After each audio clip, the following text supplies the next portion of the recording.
Hi guys, welcome back to my YouTube channel. My name is Carl, and today I'm going to talk about I was thinking to create a course, and it takes it takes a lot of money to get the course certified.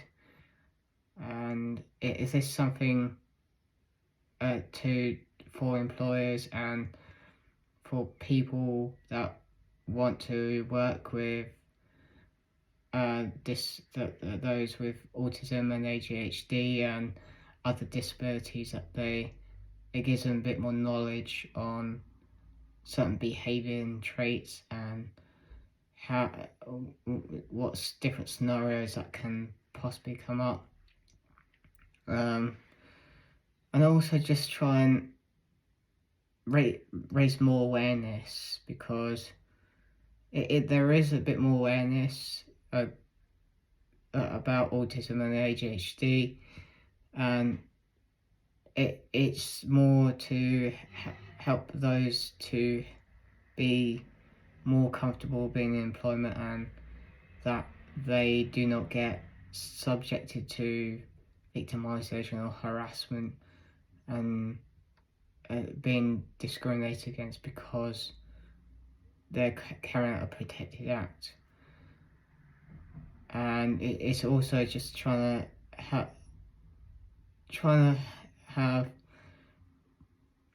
a very inclusive workforce, and also with those with ADHD and autism, they can bring more value into the business, because the working capacity is a lot more, and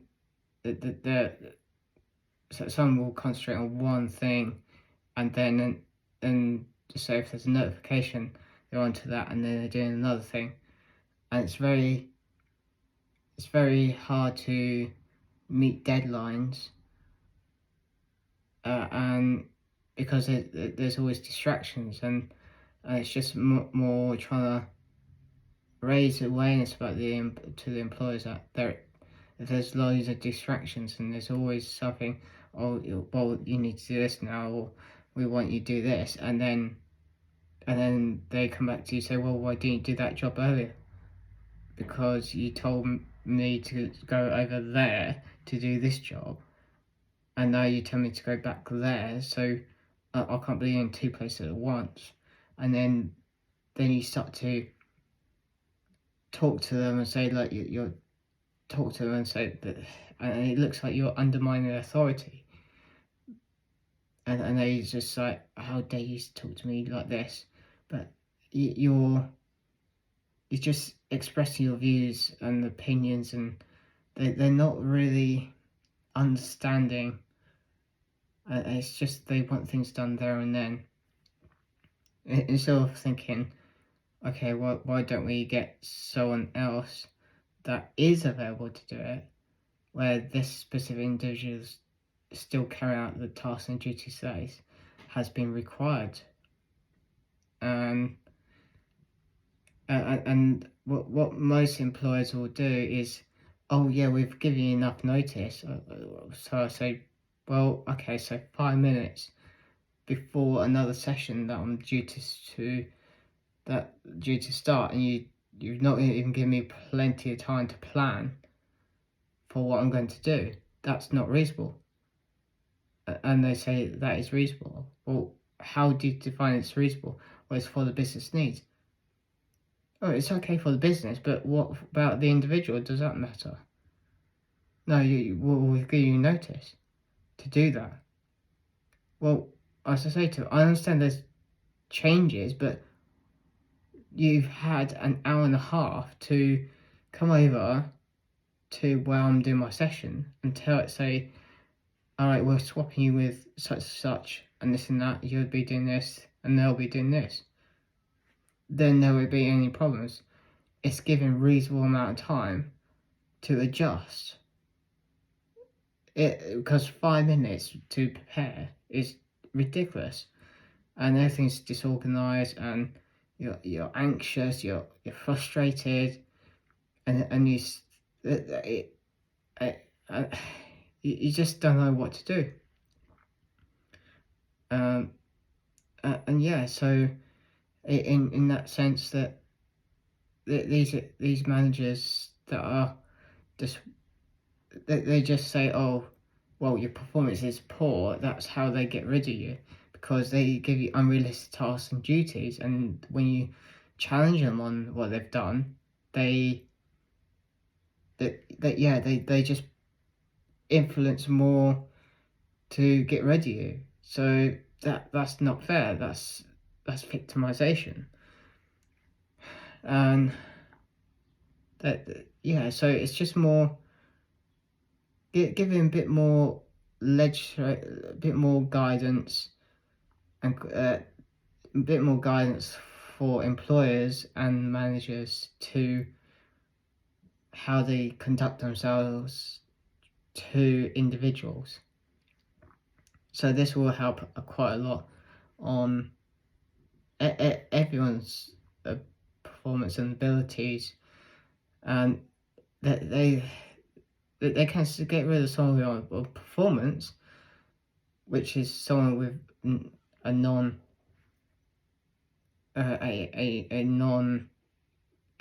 protected disclosure. But on the other hand, it's more complicated to get rid of someone with a protected disclosure because they're protected under the laws. But when someone doesn't know if you don't know your employment rights or the laws that are in place, it's good to do some your own research to protect yourself in your own employment.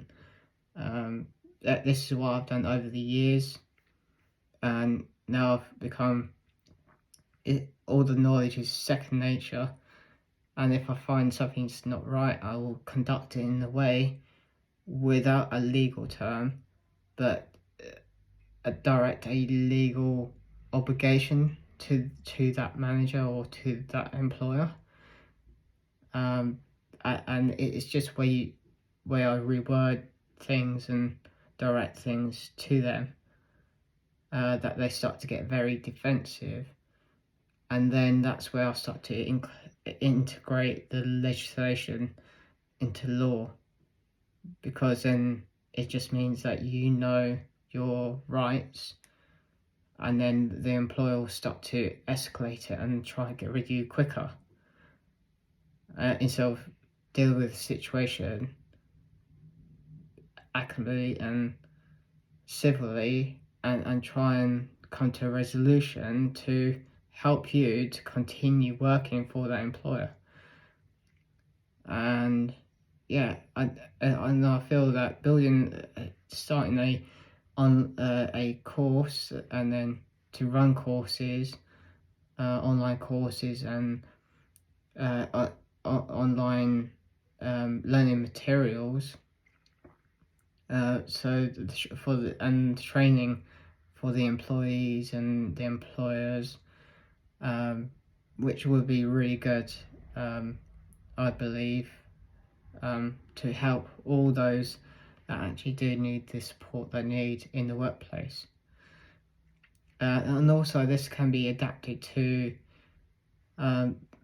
schools as well, because I've heard that some teachers find it really difficult in secondary and primary, because all the autism and ADHD is all mixed in, and they're struggling, and some don't get the extra support, and it's just more trying to give that guidance for them. So if they do need that support, this is where they'll go to get that support for that specific child or specific adult. So there's a lot of things I would like to do, but it is going to take a lot of time to write up and draft up, and also it's just more people that is sort of more helping and wants to sort of do this sort of thing. And yeah, it's something that could possibly happen. If you think this is something that you'd be interested in, for me to do, just comment down below and like and subscribe, and I'll see you on my next video. Thank you.